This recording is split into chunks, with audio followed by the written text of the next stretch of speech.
Olá, amigos, olá, amigas, companheiros da caminhada espírita e da caminhada cristã.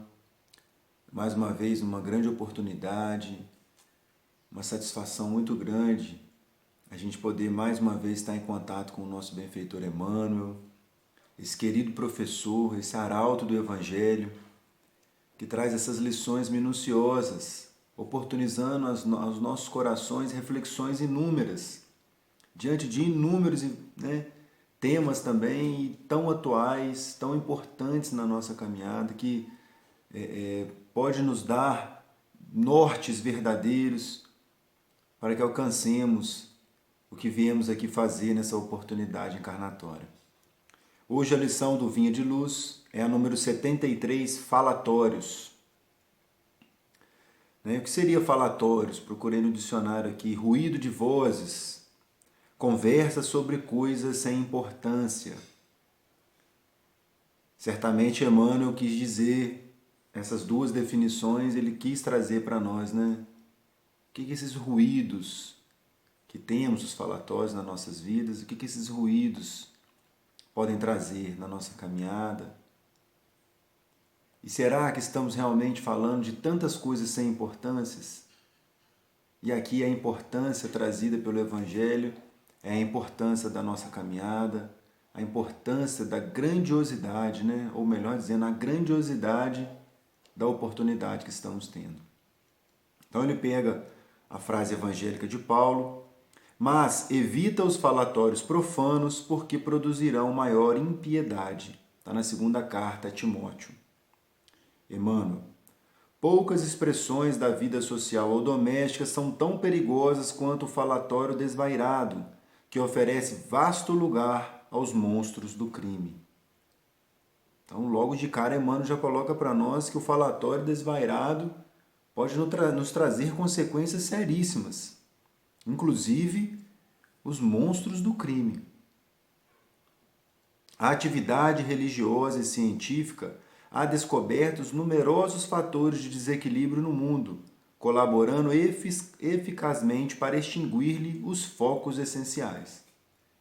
Então, lá na década de 50, no início da década de 50, quando esse livro foi ditado e produzido, Emmanuel, ou seja, 70 anos atrás, ele já colocava aqui para nós o avanço da escola religiosa em alguns entendimentos, do descortinar de verdades eternas, a própria ciência trabalhando e produzindo para que focos pudessem ser extinguidos, pudessem ser combatidos. Quanto ao que se há trabalhado louvadamente no combate ao álcool e à sífilis. Olha só lá na década de 50, do século passado, a busca dos conceitos religiosos e da própria ciência era combater o vício do álcool, o vício do sexo desvairado que trazia a sífilis. Olha, meus irmãos, como que as coisas mudaram nesses 70 anos. O que se combate hoje em matéria de viciação do corpo é muito maior do que o álcool. As drogas, as ofertas das drogas ilícitas e até mesmo as lícitas, como o próprio tabaco e aqui o próprio álcool.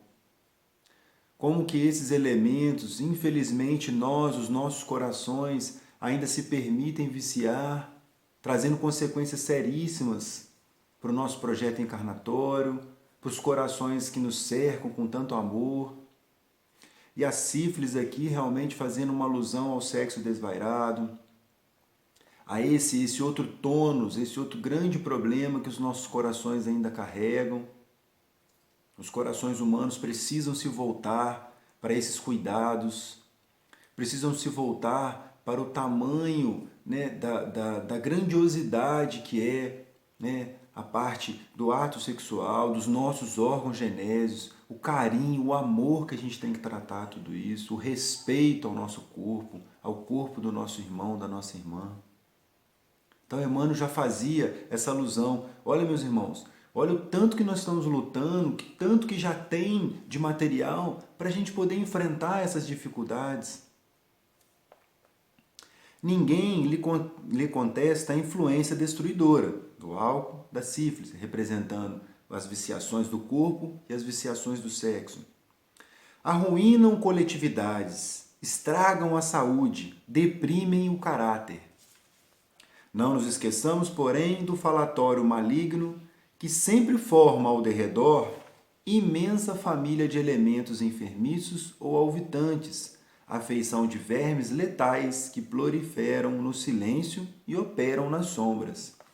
Então, Emmanuel nos convida a combater também o bom combate, é óbvio, né? Aquele que vem de dentro para fora, o falatório. Porque se há tanto estudo, há tantos mecanismos, tantos corações, né, na área religiosa, na área científica, buscando, né, auxiliar os irmãos que se entregaram a esse tipo de viciação, por que ninguém fala do falatório? Né, do ruído que sai de dentro de nós? Das conversações sem importância que trazem esse elemento pestilento para dentro da nossa casa, para dentro do nosso trabalho, para os nossos momentos de lazer e convívio com amigos. Por que não há um esforço nosso para também combater isso? Porque na nossa casa, com os nossos filhos, com os nossos pais, conosco mesmo, fazemos um esforço hercúleo para evitar o álcool, para evitar drogas, para evitar ambientes pestilentos, para não nos envolvermos, né, de maneira não sadia nas veredas do sexo. Mas por que isso a gente não dá atenção? Então isso pode. É mais ou menos isso que Emmanuel está falando ao meu coração. E aí eu convido você a também ler, né, a lição 73, que certamente várias outras reflexões o seu coração vai poder trazer a você. Raros meditam nisso. Muitos meditam no problema, né, que ele está colocando aqui do álcool e da sífilis, representando tudo isso que a gente está falando, mas poucos meditam nessa situação do falatório. Não será, porventura, o verbo desregrado o pai da calúnia, da maledicência, do mexerico, da leviandade, da perturbação? E o que é esse verbo desregrado? É a ausência de filtro.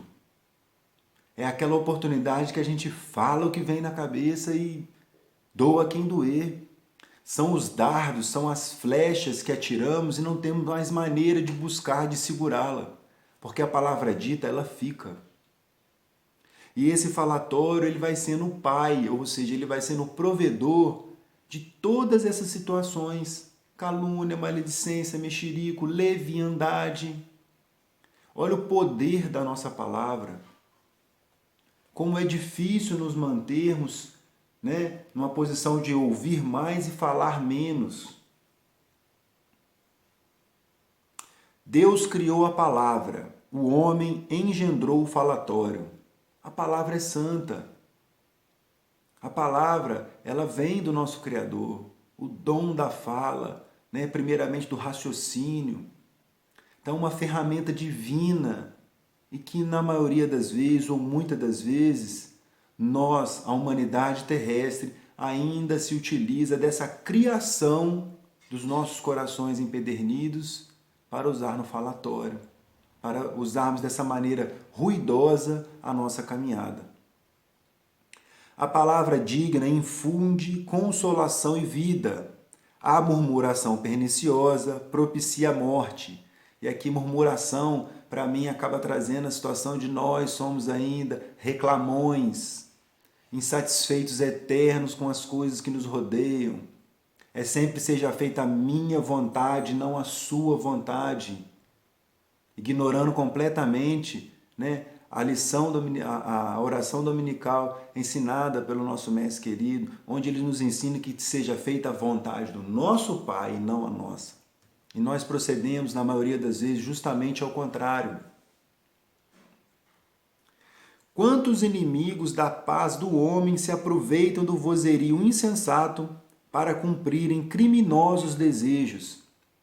E aqui, mais uma vez, um livro de 70 anos. Olha que frase tão atual para o ano de 2020. Para os últimos anos em que vivemos uma ebulição no nosso país de ideologias, de políticas, né, onde vivemos um momento em que não se pode quase que falar nada. E aqui nós estamos falando justamente desses falatórios. Hoje o politicamente correto é uma incógnita. Então, muito hoje temos que nos pensar como vamos nos manifestar nas redes sociais. Olha a importância que as redes sociais têm hoje nesse contexto.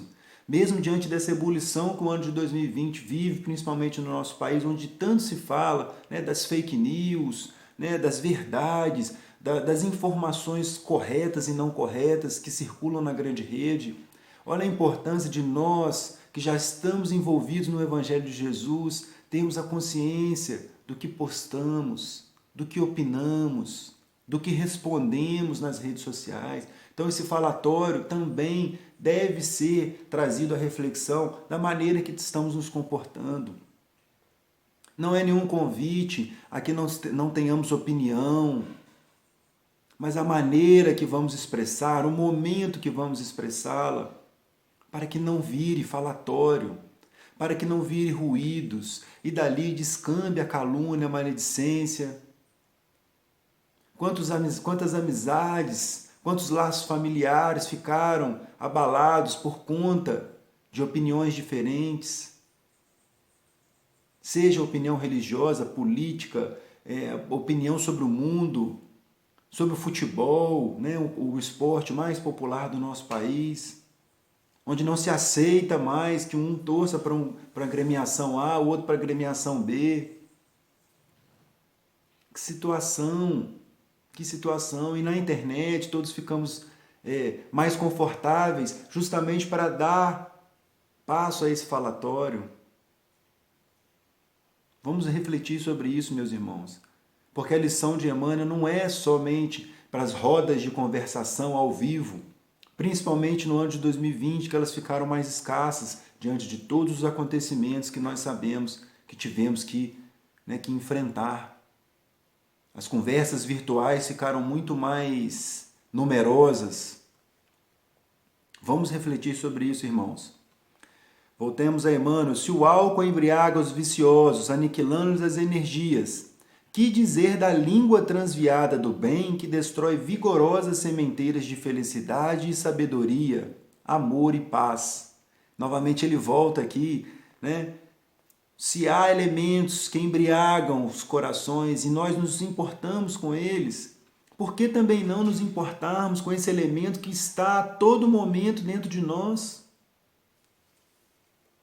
Se há educadores preocupados com a intromissão da sífilis, por que a indiferença alusiva aos desvarios da conversação? Por quê? Será que precisa de um cientista ficar fazendo pesquisas e raciocinando por uma coisa que está dentro de nós e está ao nosso alcance combater?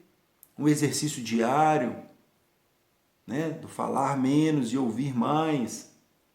Em toda parte, a palavra é índice de nossa posição evolutiva, indispensável aprimorá-la, iluminá-la e enobrecê-la. E aqui me remete assim, é um índice. Se você vai conversar com alguém, você percebe o palavreado, no bom sentido dessa pessoa, ao mesmo tempo que você percebe. E aqui eu me lembrei de uma pessoa que se dizia falar muitas verdades, uma atriz brasileira muito conhecida, pelo menos quem já tem mais de 30 aí como eu, vai lembrar da saudosa Dercy Gonçalves, que às vezes, sob o pretexto da verdade, acabava frases com palavrões, com xingamentos, com palavras chulas. É um índice para a gente poder entender que nem toda verdade, que nem toda palavra necessita de tamanho estardalhaço, vamos dizer assim, e a gente controlar essas palavras que infelizmente ainda fazem parte do vocabulário de alguns de nós. extinguindo-a de vez, porque como Emmanuel coloca, são dados enfermiços e alvitantes que acabam entrando no nosso ambiente familiar, no nosso ambiente de trabalho. Desprezar as sagradas possibilidades do Verbo, quando a mensagem de Jesus já esteja brilhando em torno de nós, constitui ruinoso relaxamento de vida diante de Deus e da própria consciência. Irmãos, está envolvido pelo Evangelho? Então não podemos relaxar, porque esse relaxamento vai trazer realmente grandes e laboriosas consequências à nossa consciência, ou seja, vai dar muito trabalho para que a gente possa, depois de uma reflexão pós-corpo, no momento da sobrevivência do nosso espírito, a reflexão sobre toda a oportunidade, toda a caminhada. Deixemos de lado definitivamente eu sou assim e pronto. Não, eu sou assim, realmente, reconheço e vou mudar, e vou melhorar. Sempre que escapar uma palavra chula do seu vocabulário, da sua língua, se corrija. Perceba que está colocando essas palavras e aos poucos ela vai ser extinta do seu vocabulário. É um exercício. E aí sim, cada vez mais o nosso verbo vai estar santificado, vai estar sendo utilizado de maneira de um abraço carinhoso, uma palavra que envolve com energias positivas e amorosas. Cada frase do discípulo do Evangelho deve ter lugar digno e adequado. É aí o que a gente está falando, também aí dos momentos de opinião. Precisa ver que tipo de opinião vai dar, mesmo que a sua opinião esteja com a razão. Muitas das vezes é preferível você ter paz do que se você ter razão, principalmente se for uma discussão de Facebook. Falatório é desperdício, e quando assim não seja, não passa de escura corrente de venenos psíquicos, ameaçando espíritos valorosos e comunidades inteiras. Olha só o tamanho do poder da nossa palavra. Comunidades inteiras. Então vamos olhar, vamos cuidar de cada um de nós, deixando de reparar o falatório dos que estão à nossa volta, mas principalmente e exclusivamente reparando o falatório que sai do nosso coração. E quando a fofoca, a maledicência nos visitar, lembremos de Sócrates, um dos precursores do espiritismo, do cristianismo, esse espírito grandioso. Sócrates colocava 3 filtros quando alguma notícia chegava até o seu coração. Sócrates, certa vez um filósofo falou para ele, Sócrates, sabe o que eu fiquei sabendo desse seu aluno? Calma aí, um minutinho. O que você vai me falar é verdade? Você tem certeza que é verdade? Seria o primeiro filtro. Não, bem assim, não tenho certeza. Então você não tem certeza se é verdade, mesmo assim você quer me contar. Vamos ao segundo filtro. É algo bom? Mais ou menos. Então assim, você não sabe se é verdade, não é algo bom e mesmo assim você quer me contar. Vamos ao terceiro filtro. É algo útil para mim? Nem tanto. Então você não sabe se é verdade, não é algo bom e não tem utilidade para mim? Então, meu amigo, eu não quero saber. Olha só como que seria fácil se a gente fizesse esses 3 filtros da verdade, de ser algo bom e de ser algo útil quando nas nossas conversações. Certamente não vamos participar dessa maledicência e não vamos deixar que isso faça parte do nosso coração. Mais uma vez, uma lição muito oportuna aos nossos corações, muito atual apesar dos seus 70 anos, porque as lições do Cristo são lições eternas, são valores imperecíveis. E o nosso irmão Emmanuel vem trazer isso de maneira muito carinhosa aos nossos corações. Esse professor, que com o seu linguajar para muitos robusto, para muitos difícil, na verdade é um grande professor que nos auxilia, que nos movimenta a buscar o significado de algumas palavras, a ler e reler algumas frases, até que se haja alcançado o entendimento. É um amigo grandioso e valoroso, porque nos impulsiona. Então, meus irmãos, que a sua semana seja uma semana de muita paz, de muito amor, que o Mestre Jesus envolva o seu coração e que novas atitudes estejam fazendo parte da nossa caminhada. Um grande abraço.